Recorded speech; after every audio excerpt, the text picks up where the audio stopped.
What is special about Israel?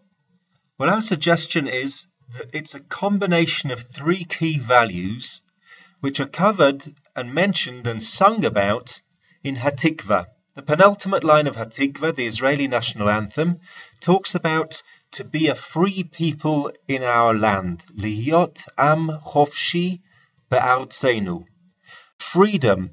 Well, freedom offers the Jewish people, first of all, freedom from persecution, but at the same time, a freedom to take responsibility, a freedom to make decisions for ourselves, a freedom to be creative, to do things differently, a freedom to grant freedoms to others or to restrict the freedom of others. The second piece of the puzzle is a connection to the Jewish people, a connection to the Jewish people's heritage, our traditions, our civilization, and at the same time a connection to Jewish people around the world. Basically, a connection to Jewish people living and Jewish people from the past. The third piece of the puzzle is that it's in our land, that there is a particular piece of land, territory in the world, which we see as crucial for the well-being of the Jewish people.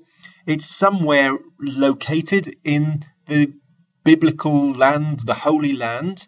The nature of the borders, the limits of the borders are obviously up for conversation, but it needs to be in the Middle East and not somewhere in Uganda.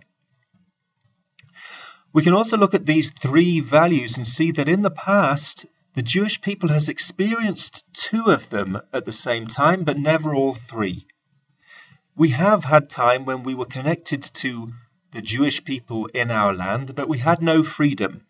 When the temple was destroyed, Yochanan ben Zakkai was able to connect to Jewish tradition in Yavne. The Jews were connected to being Jewish in the Holy Land, but there was no freedom. We have had times when we have aimed to be free in our land. In fact, Liot Chofshi Be'artzeinu, to be free in our land, was the election slogan for the Meretz political party once. But then, of course, there's no emphasis or connection to Jewish traditions or to Jews around the world. And we've also had situations where the Jewish people are able to be free, but just not in the area of the Holy Land. One can even look at the United States of America, where Jews have a great deal of freedom, but that freedom is taking place in North America and not in the Middle East. We can also use Am Chofshi Be'artzeinu, to be a free people in our land, as a way of defining the tent of Zionists, that everybody inside the tent agrees with this idea that we should strive to be a free people in our land. It does not rule out arguments.